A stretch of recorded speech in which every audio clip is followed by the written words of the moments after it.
भारत की चमत्कारी नदी जिससे निकलता है सोना। क्या आप एक ऐसी नदी के बारे में जानते हैं जिस नदी से सोना निकलता है? आइए जानते हैं भारत की उसी नदी के बारे में। भारत में एक ऐसी नदी है जिससे सोना निकलता है। इस नदी की रेत से सालों से सोना निकाला जा रहा है। नदी झारखंड, पश्चिम बंगाल और उड़ीसा के कुछ इलाकों में बहती है। इस नदी के आसपास रहने वाले लोग उसमें से सोना निकालकर अपनी गुजर बसर करते हैं। भारत में सबसे ज़्यादा बिकने वाली धातुओं में से एक है सोना।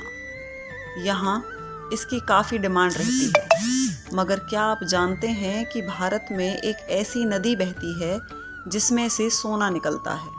ये बात जानकर शायद आप हैरान हो रहे होंगे, मगर ये बात बिल्कुल सच है। सोने की इस नदी की रेत में से सालों से सोना निकाला जा रहा है। इस नदी के आसपास रहने वाले लोग इसमें से सोना निकालकर अपनी गुजर बसर करते हैं। सोना निकलने की वजह से इस नदी को सोने की नदी भी कहा जाता है। झारखंड में बहती है ये सोने की नदी।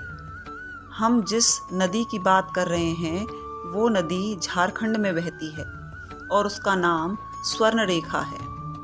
नदी में पानी के साथ सोना बहने की वजह से इसे स्वर्ण रेखा नदी के नाम से जाना जाता है। स्वर्ण रेखा नदी का उद्गम रांची से करीब 16 किलोमीटर दूर है। इसकी कुल लंबाई 474 किलोमीटर है और यह नदी झारखंड, पश्चिम बंगाल और ओडिशा के कुछ इलाकों में बहती है। स्वर्ण रेखा और उसकी सहायक नदी करकरी में सोने के कण पाए जाते हैं। लोगों का मानना है कि सोने के कण करकरी नदी से बहकर ही स्वर्ण रेखा नदी में पहुंचते हैं। आज तक यह रहस्य बना हुआ है कि इन दोनों नदियों में सोने के कण कहां से आते हैं। कहां से आता है सोना, रहस्यमयी है इसकी भी वजह।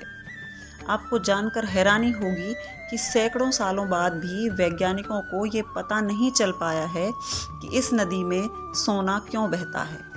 भूवैज्ञानिक ये तर्क देते हैं कि ये नदी तमाम चट्टानों से होकर गुजरती है। इसी दौरान घर्षण की वजह से सोने के कण इसमें घुल जाते हैं। बता दें कि नदी से सोना निकालकर बेहद मुश्किल तरीके का काम है। नदी की रेत से सोना इकट्ठा करने के लिए लोगों को दिन भर मेहनत करनी पड़ती है। नदी में मिलने वाले सोने के कण चावल के दाने के बराबर या उससे भी छोटे होते हैं। सोना निकालकर गुजर बसर करते हैं यहाँ के लोग। झारखंड में कुछ ऐसी जगह हैं जहाँ स्थानीय आदिवासी इस नदी में सुबह जाते हैं और दिन भर रेत छानकर सोने के कण इकट्ठा करते हैं। इस काम में उनकी कई पीढ़ियां लगी हुई हैं। तमाड़ और सारंडा जैसे इलाके ऐसे हैं जहां पुरुष, महिलाएं और बच्चे सुबह उठकर नदी से सोना निकालने के लिए जाते हैं और नदी के आसपास जगह जगह पर औरतें सूप लिए खड़ी नज़र आ सकती हैं, जो सोने को इकट्ठा कर अपनी गुजर बसर करते हैं। तो आपको इस स्वर्ण रेखा नदी के बारे में जानकर कैसा लगा? प्लीज़ कमेंट करके ज़रूर बताइए। Thanks for watching and please like and subscribe the channel. Thank you.